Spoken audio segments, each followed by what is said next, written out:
But God is calling a bride by the opening of the mysteries. परंतु खुदावन एक दुल्हन को बुला रहे हैं भेदों के खोले जाने के द्वारा. కానీ దేవుడు ఒక వధువుని పిలుస్తున్నాడు. ఎలా పిలుస్తున్నాడంటే ఆయన మర్మములను తెలుసుడు ద్వారా పిలుస్తా ఉన్నాడు ఆయన.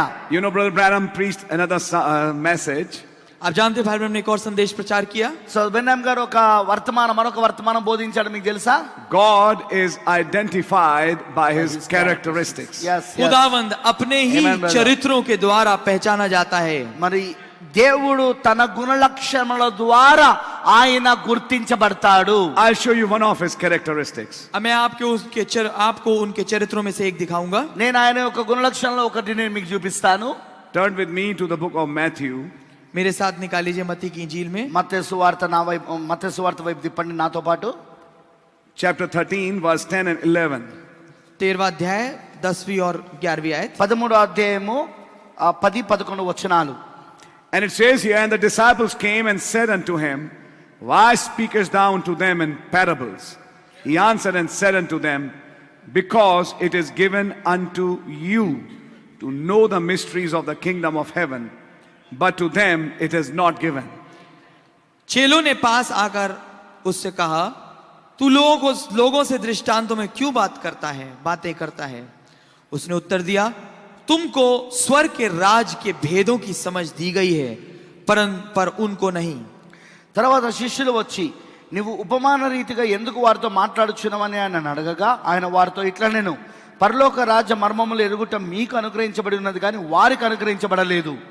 You see, आप देखेंगे ఇప్పుడు చూడండి, when he came in his first coming, जब वो अपनी पहली आमद में आए, ఆయన మొదటి రాకడలో వచ్చినప్పుడు he was speaking in parables. वो दृष्टांतों में बोलते थे. ఆయన ఉపమాన రీతిగా మాట్లాడుతుండేవాడు. And those parables were basically mysteries. और वो जो दृष्टांत थे मूल रूप से भेद थे. మరి ఆ ఉపమానములు వాస్తవంగా అవి మర్మములై ఉన్నవి. And further down he says, और आगे वो ये कहते हैं, మరి కింద ఆయన ఇలా చెప్తున్నాడు, because God didn't want everybody to understand. क्योंकि खुदावन चाहते नहीं कि हर एक कोई समझे. కారణం ఏంటంటే దేవుడు ప్రతి ఒక్కరూ దానిని అవగాహన చేసుకోవాలని కోరుకోవడం లేదు. He only wanted some specific people to understand that gospel. वो केवल कुछ खास लोगों को ही चाहते थे कि वो सुसमाचार को समझें. ఆ సువార్తను కేవలము కొందరు ప్రత్యేకించబడిన కొంతమంది మాత్రమే దానిని వాళ్ళు అర్థం చేసుకోవాలని ఆయన కోరుతా ఉన్నాడు. In another place in the scripture it says, एक और स्थान में पवित्र शास्त्र में कहता है, ఇంకొక స్థానంలో మరి లేఖనం ఇలాగ చెప్తున్నది, he spoke to them in parables and without parables he never spoke to them. वो उनसे केवल दृष्टांतों में ही बातें करता था और बिना दृष्टांत के वो कुछ ना कहता था. ఆయన ఉపమాన రీతిగానే వారికి బోధించుచుండెను, ఉపమానము లేకుండా ఆయన అసలు బోధించలేదు అని ఇంకొక లేఖనం చెప్తా ఉన్నది. Why was he doing that? क्यों वो ऐसा कर रहे थे? ఆయన ఎందుకు అలా చేస్తా ఉన్నాడు? Why was he speaking such in a mysterious form? क्यों इस इतने रहस्यमय तरीके से, इतने रहस्यमय रूप में बोल रहे थे? ఆయన ఎందుకు అలా మర్మయుక్తమైన రీతిగా బోధిస్తున్నాడు? ఆయన He is not sent to the whole world. क्योंकि वो पूरी दुनिया को नहीं भेजे गए. ఇది మొత్తం ప్రపంచానికి పంపబడలేదు. He was sent to call his own. वो केवल अपनों के लिए ही उनको बुलाने के लिए भेजे गए. తన సొంత వారిని పిలవడానికి మాత్రమే ఆయన పంపబడ్డాడు. And he said, to you it has been given. उन्होंने कहा कि तुमको तो वो दिया गया है. మరి ఆయన అన్నాడు, మీకు అవి అనుగ్రహించబడినవి. When was it given? ये कब दिया गया? అవి ఎప్పుడు ఇవ్వబడ్డాయి? Before the foundation of the world. जगत की नींव रखने से पहले. జగత్తు పునాది వేయబడక మునుపే. You were born with that quality. आप उस गुण के साथ पैदा हुए थे. నువ్వు ఆ గుణలక్షణముతో జన్మించబడ్డావు. You were predestinated to catch that revelation. आप पहले से ठहराए गए थे ताकि उस प्रकाशन को पकड़ें. ఆ ప్రత్యక్షతను పట్టుకోవడానికి నువ్వు ముందుగా నిర్ణయించబడ్డావు. But the rest for them it's still mysteries. पर बाकियों के लिए तो अभी भी ये కానీ మిగతా వాళ్ళకైతే అవి ఇంకనూ మర్మములై ఉన్నవి. Now that was his characteristics then. अब ये उनका चरित्र था, स्वभाव था तब. మరి అప్పుడు ఆయన ఒక స్వభావము, ఆయన గుణలక్షణం అదైతే, How many heard a barking deer? कितनों ने एक बाकिंग डियर को, हिरण को सुना है? మరి ఎంతమంది भौंकने वाले हिरन को सुना है? भौंकने वाले हिरण को. ఎంతమంది ఆ అరిచే జింకను దుప్పిని విన్నారు? Well, మంచిది.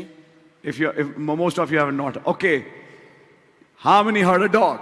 कितनों ने कुत्ते को सुना है? మరి కుక్క అరవడం ఎంతమంది విన్నారు? Even if your eyes are closed and you are not there, you know there's a dog there.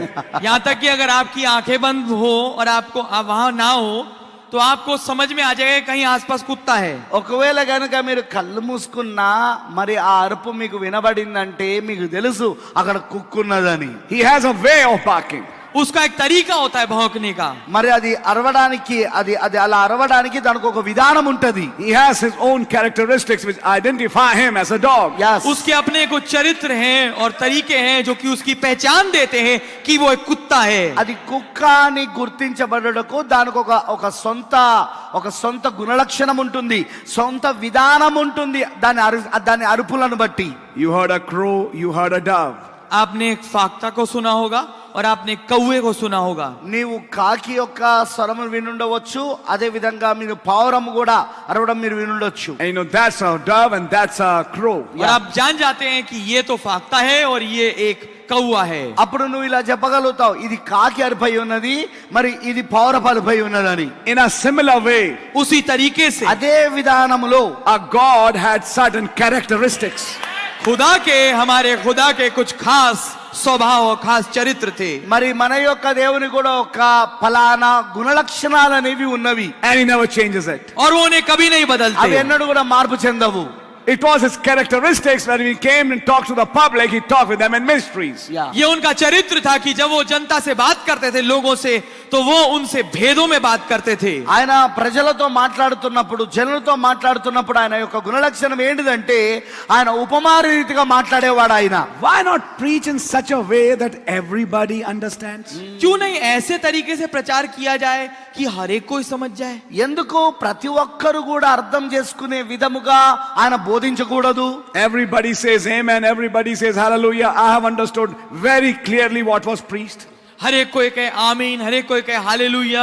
मुझे समझ में आ गया क्या कुछ प्रचार किया गया था। ప్రతి ఒక్కరు కూడా ఇక ఆమేన్ అని చెప్తారు, ప్రతి ఒక్కరు కూడా హల్లెలూయా అని చెప్తారు. మరి ఏదైతే బోధించబడిందో అది నాకు చాలా స్పష్టంగా అర్థమైందని అంటారు. Then our Lord Jesus gave a very shocking answer. फिर हमारे प्रभु यीशु ने एक बहुत ही हैरान करने वाला जवाब दिया। కానీ మన యొక్క ప్రభు అయిన యేసుక్రీస్తు చాలా షాకింగ్ జవాబు ఇచ్చాడు, తన ఆశ్చర్యపోయే జవాబు ఇచ్చాడు. Seeing they may see but not understand, ताकि वो hearing they देखते hear हुए but they देखें। not catch. ताकि वो देखते हुए देखें और उन्हें कुछ दिखाई ना दे और वो सुनते हुए सुने और उन्हें कुछ सुझाई ना पड़े। మరి వారు కనులార చూచియు చూడకుండా ఉండునట్లు, వారు వినియు వినకుండా గ్రహించకుండా ఉండునట్లు. And then he further said, और फिर उन्होंने आगे कहा, ఇంకా ముందుకెళ్ళని ఇలా అన్నాడు, in our age through a prophet. हमारे युग में एक नबी के द्वारा, మన యొక్క కాలంలో ఒక ప్రవక్త ద్వారా. That's why the message is preached in such a way to offend some and to make some believers. Amen. इसीलिए संदेश इस तरीके से प्रचार किया जाता है ताकि कुछ लोग तो उससे ठोकर खाएं और कुछ लोग उस पर विश्वास करें। అందుకే వర్తమానము ఆ విధముగా బోధించబడినది. కొంతమంది అభ్యంతరపరచబడడానికి, కొంతమంది ప్రత్యక్షతను పొందుకోవడానికి. But Lord said, blessed are you who are not offended in me. पर हमारे प्रभु ने कहा मुबारक वो है तुम में जो मुझ में ठोकर ना खाए। మరి ఆయన అన్నాడు మీరు దీవించబడిన వారు, మీరు ధన్యులై ఉన్నారు ఎవరైతే నా విషయంలో అభ్యంతరపరచలేరో. His characteristics wouldn't change even today. तो फिर उसके चरित्र जो है यहाँ तक कि आज भी नहीं बदलेंगे। ఇప్పుడు ఆయన ఒక గుణలక్షణాలు ఈ రోజు కూడా మార్పు చెందట్లేదు.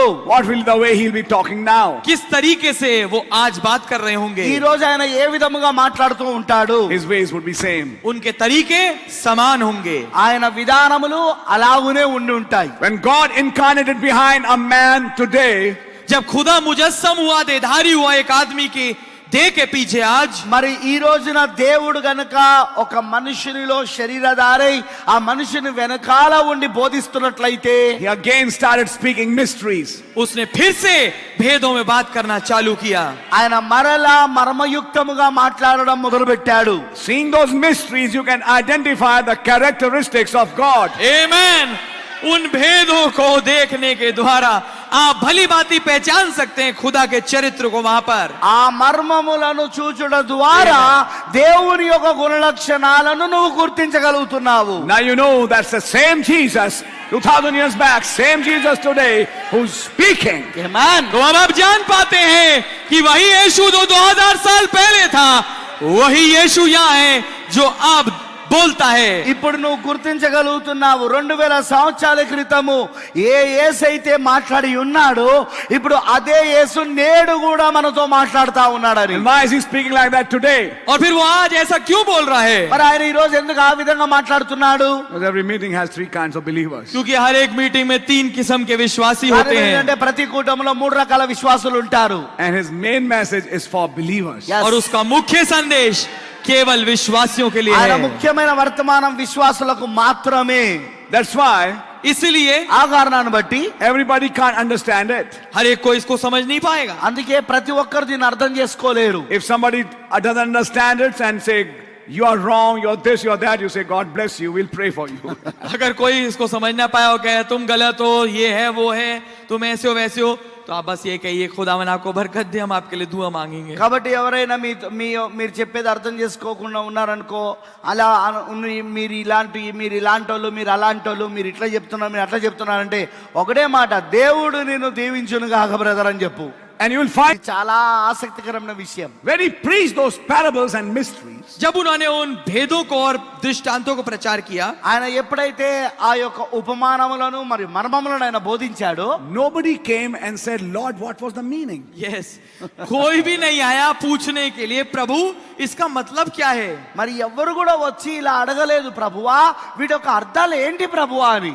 Actually, only those whose names were written came and said, Amen. please explain to us. वास्तविकता में जिनके नाम लिखे थे वही आए और उन्होंने पूछा, प्रभु हमें समझाइए जो आपने कुछ कहा है, जो कुछ। వాస్తవంగా ఎవరి పేర్లైతే రాయబడి ఉన్నదో అక్కడ వారు మాత్రమే వచ్చి అడిగారు, ప్రభువా వీటి యొక్క అర్థాలు ఏమిటో దయచేసి మాకు వివరించవా అని చెప్పి. Now use a word. अब मैं एक शब्द इस्तेमाल करूंगा। నేను ఇప్పుడు ఒక మాటను వాడతాను. Then in a second meeting, after the first meeting, आमेन। फिर एक दूसरी मीटिंग में पहली मीटिंग के बाद, ఇప్పుడు రెండవ కూటము, మొదటి కూటము తర్వాత రెండవ కూటములో when he came the second time, जब वो दूसरी दफा आया, ఆ వాళ్ళు రెండవసారి వచ్చినప్పుడు he explained in a room. उसने समझाया एक कमरे में, మరి ఆయన ఒక గదిలో వారికి వివరించాడు. Privately. निजी तौर पे, प्राइवेट तरीके से, ప్రైవేట్ గా అంటే వ్యక్తిగతముగా ఒక గదిలో వారికి దాన్ని బయలుపరిచాడు. The meaning of these parables. इन दृष्टांतों के ఈ- मतलबों को। ఈ हालेलुया। ఉపమానముల యొక్క అర్థాలని చెప్పాడు ఆయన. Then his message got interpreted before them. तब उनका संदेश, उसका संदेश उनके सामने अनुवादित हो पाया। తరువాత ఆ యొక్క Amen. వర్తమానం, ఆయన వర్తమానము వారి ఎదుట అనువాదము చేయబడినది, అర్థము చెప్పబడినది. Always that second meeting never used to take place in public. Yes yes, और हमेशा वो दूसरी मीटिंग कभी भी सारी भीड़ या जनता के सामने नहीं होती थी। మరి ఎల్లప్పుడు కూడా రెండవ కూటం అనేది అందరి ఎదుట, ప్రజలందరి ఎదుట బహిరంగ ప్రదర్శనలో అది ఎప్పుడు జరిగేది కాదది. Always the scripture reads like this. हमेशा पवित्र शास्त्र इस तरीके से पढ़ाई देता है। మరి ప్రతిసారి బైబిల్ ఈ విధంగా చెప్తా ఉంటది. When the Lord was left alone with his disciples. Yeah. जब वो प्रभु अपने चेलों के साथ अकेला रह गया, ప్రభు తన శిష్యులతో ఒంటరిగా ఉన్నప్పుడు Then they said, तब उन्होंने उससे कहा, అప్పుడు వారు ఆయనతో ఇలా అన్నారు, declare unto us the parable of the tares and wheat. इस कड़वे दाने और अच्छे दाने का दृष्टांत हमें समझा दे। ఆ గోధుమలు గురుగుల యొక్క ఆ యొక్క ఉపమానము మాకు బోధించుము. And then he explained. और तब उसने समझाया। తర్వాత ఆయన వారికి వివరించాడు. That's the time they understood the meaning of that. ये वो समय था जब वो उन्होंने उसका मतलब समझा। ఆ సమయంలోనే వారికి ప్రభు వారికి అర్థమైనట్లు చేశాడు, అది వాళ్ళకి అర్థమైనది. How Brother Branham said, I would like to sit with Paul in his teachings. कैसे भाई ब्रह्म ने कहा कि मैं पौलुस के साथ उसके सिखाने की शिक्षा में बैठना चाहता हूं। మరి ఎలా సోదరు బ్రహ్మం గారు చెప్పారు, నేను పౌలు గారు ఆయన చెప్పే ఆ బోధలతో, ఆయన బోధల కింద నేను కూర్చొని ఆ శిక్షణ వినాలని కోరుతున్నాను Not అన్నాడు. in public, but privately. Public में नहीं, भीड़ के सामने नहीं, पर పబ్లిక్ లో चुपचाप కాదు, अकेले में। బహిరంగంగా కాదు, కానీ నేను ఒక ప్రత్యేకంగా వ్యక్తిగతముగా నేను కూర్చోవాలనుకుంటున్నాను అన్నాడు. It was this extra talk which he had with his own that separated them, prepared them for a promise which others couldn't have. ये वो छोटी एक मुलाकात थी, एक्स्ट्रा बातचीत थी, जो कि उन्हें अलहदा कर रही थी उन तमाम लोगों से जो कि वहां भीड़ में पाए जाते थे। ఈ ప్రత్యేకమైన మాటలు లేదా ఈ ప్రత్యేకమైన కూటం ఏదైతే శిష్యులతో ఉన్నదో వ్యక్తిగతంగా అది వారిని మిగతా వాళ్ళతో వేరు చేసి రాబోతున్న యొక్క వాగ్దానం కోసము వాళ్ళను సిద్ధపరిచింది. Those who didn't have their names in the book, वो जिनके नाम किताब में पुस्तक में नहीं थे, ఎవరి పేర్లైతే ఆ పుస్తకంలో రాయబడి లేదో they just shook their heads and said, hard to understand things. अपना सर ऐसे ही हिलाते थे और बोलते बड़ा मुश्किल है ये समझना। మరి వాళ్ళ యొక్క తలలను ఇలా ఊపుకుంటూ కష్టంగా ఉన్నది వీటిని అర్థం చేసుకోవడం. One day they got so much offended, they said, who can bear such hard things? एक दिन वो इतना ज्यादा परेशान हो गए, उन्होंने कहा इन बातों को, इतनी कठिन बातों को कौन झेल सकता है। వాళ్ళు ఒక రోజున ఎంతగా వాళ్ళు బాధపడ్డారంటే ఈ కఠినమైన మాటలు ఎవడు వినగలడు, ఎవడికి అర్థమైతే ఈ విషయాలు. Should we now eat his flesh and drink his blood? अब क्या हमें उसके मांस को खाना पड़ेगा और उसके खून को पीना पड़ेगा? ఇప్పుడు మనం ఆయన ఒక శరీరమును తినాలా, ఆయన రక్తమును తాగాలా? Not sure that this is a devil. अब तो ये पक्का हो गया, ये पूरा शैतान है। ఇప్పుడు నిజంగా నిశ్చయమైపోయింది ఇది దయ్యమై ఉన్నది. He is a false man. ये एक झूठा आदमी है। ఇతను ఒక అబద్ధపు వ్యక్తి. Then he told his disciples, do you also want to go? जब उसने अपने चेलों से कहा क्या तुम भी जाना चाहते हो? తర్వాత ఆయన తన శిష్యుల వైపు తిరిగి మీరు కూడా వెళ్ళిపోగోరుతున్నారా అని అన్నాడు. That's when the gene answered. ये वो समय था जब उस जीवांश ने उत्तर दिया। అదిగో అప్పుడు ఆ జన్యువు జవాబు ఇచ్చింది. To whom shall we go? हम किसके पास जाएं? ఎవరి యొద్దకు మేము వెళ్ళుదుము? Thou hast the words of eternal life. आनंद जीवन की बातें तो तेरे ही पास हैं। నిత్య జీవపు మాటలు నీ యొద్దనే ఉన్నవి. Understanding? क्या आप మీకు समझ रहे हैं? అర్థమవుతున్నదా? Not only these one, I mean, they were scolded, in fact. They were scolded, they were told many things, but they never left it. They came and they said, please explain to us. Yes. ये Please वाले- explain to us. यही वाले जो थे और वास्तविकता में देखा जाए तो बहुत दफा उनको डांटा गया और बहुत कुछ हुआ, पर तो भी ये वापस आते थे और फिर बार पूछते थे कि हमें कृपया करके समझाइए। వాస్తవంగా చాలా సార్లు వాళ్ళు తిట్లు పడ్డారు ప్రభుతో, చాలా సార్లు వాళ్ళు ఏవేవో వాళ్ళకి జరిగినాయి. అయినా కూడా వాళ్ళు తిరిగి వచ్చి యేసుతో ఏమనే వాళ్ళంటే దయచేసి ఈ ఉపమాన భావాలు మాకు చెప్పవా, ఈ మర్మములు మాకు చెప్పవా అని అడిగేవాళ్ళు. You know what? आप जानते हैं क्या? నీకు తెలుసా ఏమిటో? Even in colleges, they have mentors and they have doubt clearing sessions. Session yeah. यहाँ तक कि कॉलेज में भी ऐसे कुछ मेंटर्स होते हैं जो कि आपको एक स्तर तक Subject. लेके जाते हैं, आपको बनाते हैं, और ऐसे कुछ सेशन होते हैं, कुछ सत्र होते हैं जिसमें शक और जो डाउट्स होते हैं किसी भी टॉपिक पे उसको क्लियर किया जाता है। మరి కాలేజీలో కూడా మెంటర్స్ ఉంటారు. మెంటర్స్ అంటే మిమ్మల్ని మొత్తము ఆ అంశంలో పూర్తిగా ఎదిగింపజేయడం అన్నమాట. పూర్తిగా వాళ్ళని ఎదిగింపజేసే విధంగా వాళ్ళు బోధిస్తూ ఉంటారు, వాళ్ళని మెంటర్స్ అంటారు. అలా వాళ్ళు మెంటర్స్ ఉంటారు. తర్వాత ఇంకో వాళ్ళు కూడా ఉంటారు. వాళ్ళు ఎవరో తెలుసా? వీళ్ళు ప్రత్యేకమైన వాళ్ళు. వీళ్ళెవరు అంటే మీకు ఏదైనా సందేహాలు ఉంటే ఆ సందేహాలను స్పష్టంగా చెప్పడానికి. Unfortunately, all students don't use it. दुर्भाग्यपूर्ण बात यह है कि सारे जो पढ़ने वाले बच्चे हैं, स्टूडेंट्स हैं, उस सत्र का फायदा नहीं उठाते। చాలా బాధకరమైన విషయము, అభాగ్యమైన విషయం ఏంటిది అంటే అందరు స్టూడెంట్స్, అందరూ చదువుకునే వాళ్ళు వీటిని వాడుకోరు, అంటే వీటిని ఉపయోగించుకోనరు ఆ విషయాలను. Very few studious students are there who are actually slogging and wrecking their minds and having headaches. Yeah. They are the ones who come to the teacher and say, sir, what is this? Sir, what is this? बहुत कम बच्चे होते हैं जो कि वहां पर पाए जाते हैं, स्टूडेंट्स होते हैं जो वास्तविकता में अपने दिमाग को पूरी तरीके से इस्तेमाल कर रहे हैं और वो बड़े ही जुस्जू में है। एक बात जब उनके सामने फंस जाती है, कुछ समझ में नहीं आ रहा होता है, तो वो होते हैं वो जो बड़े जिज्ञासु होते हैं कि सर कृपया करके बताइए इसका क्या मतलब है, ये कैसे होगा, वो क्या बात है। మరి కొంతమంది విద్యార్థులు మాత్రమే వాళ్ళు పూర్తిగా దాన్ని చదువుతూ ఉంటారు, పూర్తిగా వాళ్ళ మనసును కేంద్రీకరిస్తూ ఉంటారు, వాళ్ళు అన్ని విషయాలు ఆలోచిస్తూ ఉంటారు. అదిగో అలాంటి వాళ్ళే వచ్చి ఏం చేస్తుంటారంటే, సార్ దీని అర్థం ఏంటి సార్, సార్ దాని అర్థం ఏంటి సార్, సార్ ఇది ఎట్లుంటుంది సార్, అది ఎట్లా అవుతుంది సార్ అని చెప్పేసి అడుగుతూ ఉంటారు. Many times. बहुत ही दफा చాలా సార్లు The questions which come in the paper are those which are in the doubt session. जो एग्जाम में, जो पेपर में, इम्तिहान में जो सवाल आते हैं वो वाले होते हैं जो डाउट के सेशन में, जब सवालों का जब डाउट क्लियर करे जा रहे थे उस सेशन में जो बताए गए थे तब మరి చాలా సార్లు ఆ ఎగ్జామ్ లో వస్తున్న క్వశ్చన్స్ ప్రశ్నలు ఏవైతే ఉంటాయో అవి నిజంగా అక్కడ సందేహాలు పూర్తి చేసుకుంటున్నారు చూడండి, వాళ్ళు అడుగుతున్న ప్రశ్నలు సందేహాలు, అదిగో అందులో నుండే ఎక్కువగా ప్రశ్నలు వస్తూ ఉంటాయి exam law. You know, my child is very shy. आप जानते मेरे बच्चे को बहुत शर्म आती है, మరి మీకు शर्मीला है मेरा ఆ, बच्चा। నా యొక్క కొడుకు చాలా సిగ్గుపడుతూ ఉంటాడు, మీకు తెలుసు కదా. He doesn't feel courage enough to ask questions. Yes. उसको ज्यादा हियाव नहीं होता, हिम्मत नहीं जुटा पाता कि सवाल पूछ पाए। మరి అతను ఎప్పుడు కూడా అంత ధైర్యంగా వెళ్ళి ప్రశ్నలు వేయాలని అనుకోడు, అతను ధైర్యపడడం ధైర్యంగా ఉండలేడు అలా అడగడానికి. But the disciples did. पर चेलों में तो थी। కానీ శిష్యులు అయితే అడిగారుగా. Yeah, they did. जी हाँ, అవునండి, వాళ్ళు చేశారు. If you don't understand something, Lord, I didn't understand it. Yeah, अगर आपको कुछ समझ में ना आए, प्रभु मुझे नहीं समझ में आया। ఏదైనా నీకు అర్థం కాకపోతే ఇలానండి, ప్రభువా నాకు అర్థం కాలేదు. You don't understand. तुम्हें नहीं समझ में आया? నీకు అర్థం కాలేదా? Okay, sit down. ठीक है बैठो, సరే కూర్చో, Now I'll explain to you. मैं तुम्हें समझाऊंगा। నేను నీకు వివరణ ఇస్తాను, అర్థమవునట్టు చేస్తాను.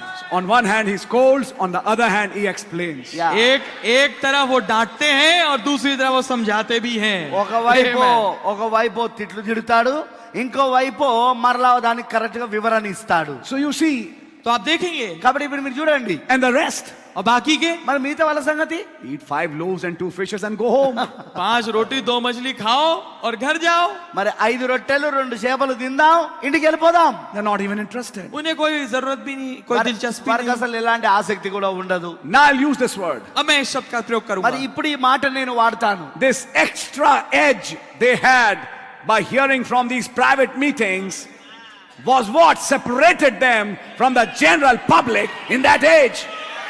ये जो एक्स्ट्रा थोड़ी सी एज मिली उन्हें, जो ज्यादा वो एक्स्ट्रा थोड़ा आगे हो गए स्तर में इन प्राइवेट मीटिंगों को अटेंड करने के द्वारा, यही वो चीज थी जिसने उन्हें अलहदा कर दिया आम जनता से। ఏదైతే ఆ ప్రైవేట్ మీటింగ్లలో వ్యక్తిగతమైన కూటాలలో వాళ్ళు ఎక్స్ట్రాగా దానిని పొందుకుంటా ఉన్నారు చూడండి, ఆ ఎక్స్ట్రాగా పొందుకునేది ఏదైతే ఉన్నదో అదే మిగతా సాధారణ